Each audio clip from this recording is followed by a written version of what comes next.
Hey everybody, Reds fan 1979 coming back with a special baseball card video. This is the recap of the Reds Fest that I went to with my buddy JY Sports Card Guy today. I picked him up on the way down there. It was a great time. We only stayed for part of the day, just a little more than 3 hours, but we actually got to do a lot of things in those 3 hours. So I wanted to start off by showing you guys this cool shirt that he gave me. 150 years. He said it was too small for him, so pretty sweet. Looking forward to that. The first thing that we did there, we got there and walked in, and it was pretty crazy. It was being like a kid in a candy store, and they had a ton of different booths and crazy awesome things.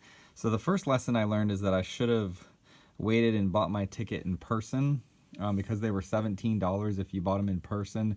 If you buy them online, they were $17 plus a bunch of convenience fees, and it ended up being $22 or $23. So there wasn't a very long line at all. It was like 5 to 10 people when we got there. We literally got there probably about 10 minutes until 11, something like that. So definitely should have waited and bought my ticket in person, but I will do that next year. So then, after that, we went and did some batting cages, which was fun. It was free. You just had to sign a waiver, and you got this neat little wristband. I wanted to be careful because I had a little bit of tendonitis in my elbow, but I did manage to be okay. And you got 10 pitches. I think I made contact on 8 or 9 of the 10 pitches, so that wasn't too bad. It was 65 miles an hour, which is definitely slow by major league standards, but pretty fun. So he and I did that.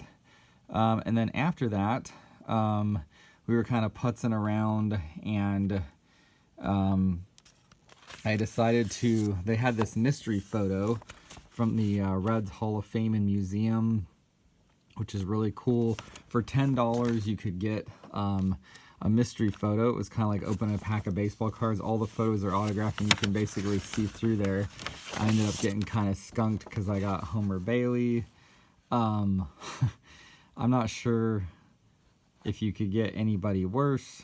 The only cool thing about him was he threw a couple of no-hitters for the Reds, against the Pirates in the last 5 to 10 years. So, not sure it was really worth the $10. They did have some other better players, so, it's like open a pack of ball cards. You take a chance, but that was kind of fun. And then one of the other free things we got that was really neat was this poster. It's the Cincinnati Reds Hall of Fame, and it's all of the players in the Reds Hall of Fame. So not necessarily the Major League Hall of Fame, but really cool. I rolled it up and put it in. One of the other neat free things we got was this little, I'll show you guys the swag bag here. That was really neat. So that was free with your ticket in. One of the other neat things we found out is that we get a free ticket with our purchase to go to the Reds game against the Cardinals on March 29th of next year. That's actually their third game. It's a Sunday afternoon game. So basically your ticket gets you a lot of things. I mean, the $17 pretty much pays for most of that ticket. The next thing we did was we decided to get in line for a photo booth opportunity, which was a lot of fun. I actually got to meet Nick Senzel. Basically, you stand in front of a green screen, and then they impose the background, and basically each person gets about 15 to 20 seconds, something like that, and then they print it out about 30 seconds later and give it to you. And just a $10 donation from the Reds Community Fund, or to the Reds Community Fund. I think they said it was going towards a children's hospital, so well worth it for $10 to get to meet one of your favorite players. You guys know I have a big PC of him, so that's pretty cool. I also like the beard. We both kind of have the beard likeness there, so that was kind of funny. Little similarities there. Then we started walking. We found a guy with some baseball cards, so I ended up picking this up for my Joey Votto PC. Don't have it yet.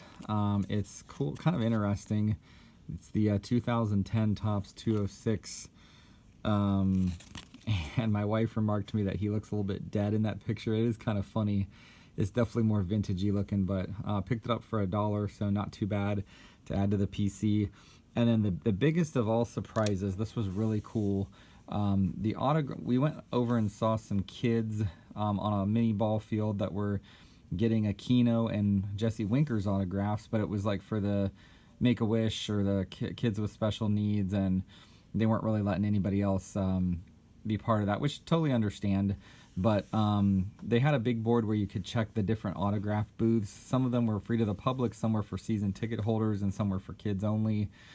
So we decided to, we were kind of looking, we were hungry, we decided to eat lunch, and then we were thinking about going for autographs, and then I just saw that Luis Castillo, one of my favorite players, one of our best pitchers from last year, he was in a photo booth, and there was only like 10 people in line for him. So I said, hey, Jeremiah, let's go get in line. I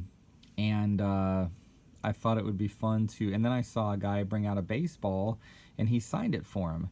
And I said, well, let's take a chance, because he was one of the 3 players I was hoping to have sign my ball that I had. So we got up there. He was actually a really nice guy. So there's my photo with Luis Castillo, really cool guy. And then he signed my ball. So I'll be able to add that to my Reds shelf. So very cool, Luis Castillo, one of the best pitchers last year.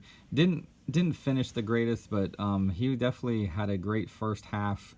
I think he was in the top 3 or 4 pitchers in the National League in the first half, so hoping he has a better year this year. But that was definitely the highlight for me, was getting that ball and being with my friend JY Sports Card Guy. So hope everybody enjoyed this, and great event. We'll definitely try and go next year. Thinking about getting a hotel and staying overnight, because they do a Friday and a Saturday session. So I think that would be fun to go to both days and spend a little more time. But we did with the best with the time that we had. So again, everybody, hope you have a great weekend, and hoping great things for the Reds for 2020. Take care.